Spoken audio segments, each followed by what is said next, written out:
जय श्री कृष्ण दोस्तों कैसे हैं आप लोग। उम्मीद करते हैं आप लोग बहुत अच्छे होंगे। तो चलिए दोस्तों, आज की इस वीडियो में हम आपको कक्षा 10 के हिंदी के रसखान के प्यारे प्यारे सवैये की व्याख्या बताएंगे।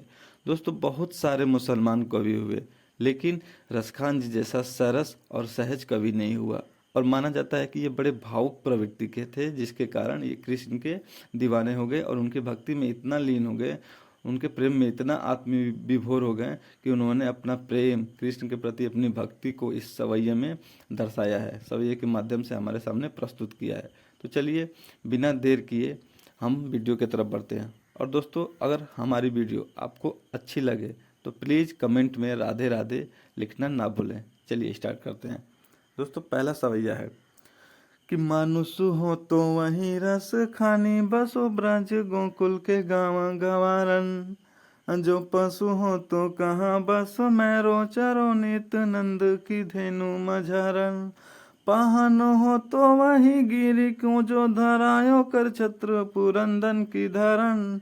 जो खग हो तो बसैरो करो मिली कलिंदी कुल कदम्बन की डरन।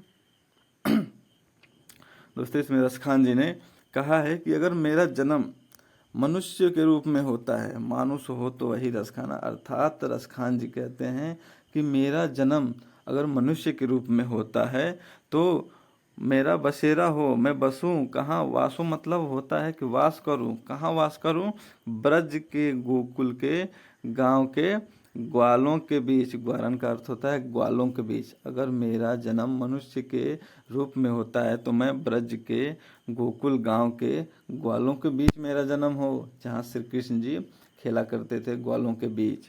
ठीक। और कह रहे हैं कि जो पशु हो तो कहाँ बस मैं, अगर मैं पशु हूँ तो कहाँ बसूं, वहाँ बसूं जहाँ चरो नित्य नंद की धेनु मरा। नित्य मतलब होता है प्रतिदिन, नंद जी की धेनु मतलब होता है गाय, और मझारा मतलब झुंड। जहाँ पे नंद जी की गाय का झुंड प्रतिदिन चरा करता था, अगर उसी पशुओं के बीच में उसी पशुओं के झुंड के बीच में मेरा जन्म हो, अगर पशु के रूप में मेरा जन्म होता है तो। और कह रहे हैं कि पाहन हो तो वही गिरी को, अर्थात पाहन मतलब होता है पत्थर और गिरी मतलब होता है पर्वत। कह रहे हैं कि अगर मेरा पत्थर के रूप में जन्म होता है तो मैं उसी पर्वत का पत्थर बनूं, जिसको जो धरायो कर छत्र पुरंदन की धारा, जिसको श्री कृष्ण जी ने इंद्र का, पुरंदर मतलब होता है इंद्र, इंद्र का घमंड तोड़ने के लिए अपने हाथों पे उठा लिया था। अगर मेरा पत्थर के रूप में जन्म होता है तो मैं उसी गोवर्धन पर्वत का पत्थर बनूं, जिसको श्री कृष्ण जी ने इंद्र का घमंड तोड़ने के लिए अपने हाथों पे धारण कर लिया था। ठीक। और कह रहे हैं कि जो खग हो तो बसेरो करो। खग मतलब होता है पक्षी। कह रहे हैं कि अगर मेरा पक्षी के रूप में जन्म होता है तो बसेरो करो, मेरा बसेरा हो, कहाँ हो, मिली कलिंदी कुल कदम्बन की डार। कलिंदी कुल का मतलब होता है कि किनारा, कहाँ, गंगा का किनारा। और कदम एक वृक्ष होता है, कदम का एक वृक्ष होता है कि डारम। कह रहे हैं कि अगर मेरा पक्षी के रूप में जन्म होता है तो मेरा जन्म, मेरा बसेरा वहाँ हो, उसी यमुना की नदी के किनारे कदम्ब के वृक्ष के डालों पे मेरा बसेरा हो, अगर पक्षी के रूप में मेरा बसेरा होता है तो। ठीक है। चलिए दोस्तों, दूसरा सवैया देखते हैं कि दूसरी सवैया है, एक सखी दूसरे सखी से कह रही है, उनके प्रेम में मगन होकर कह रही है कि हे सखी, आजू गही होती भोरही भोरे, रस खानी रही वही नंद की भौ नहीं। अवा को जियो जुग लाखों करोड़ों, जसो माती को सुख जातो कहो नहीं। तेल लगाई लगाई के अंजन भौहें बनाई बनाई ठिठो नहीं। डारी है माल निहारत निहारत वारत, जो चुच गारत छो नहीं। अर्थात एक सखी दूसरे से सखी से कह रही कि हे सखी, मैं कृष्ण के प्रेम में मग्न होकर, ठीक है, मग्न होकर भोर ही भोर मतलब प्रातः काल ही, नंद जी के भौना ही मतलब होता है घर में। रसखान जी कहते हैं कि एक सखी दूसरे सखी से कहती है कि हे सखी, मैं कृष्ण के प्रेम में मग्न होकर प्रातः काल ही नंद जी के घर पे गई थी, और मैंने वहाँ पे जो देखा, वहाँ पे यशोदा जी कृष्ण को तेल मालिश कर रही थी और उस दृश्य को देख के कह रही हैं कि मेरी यह कामना है कि वाको जियो जुग लाखों करोड़ों।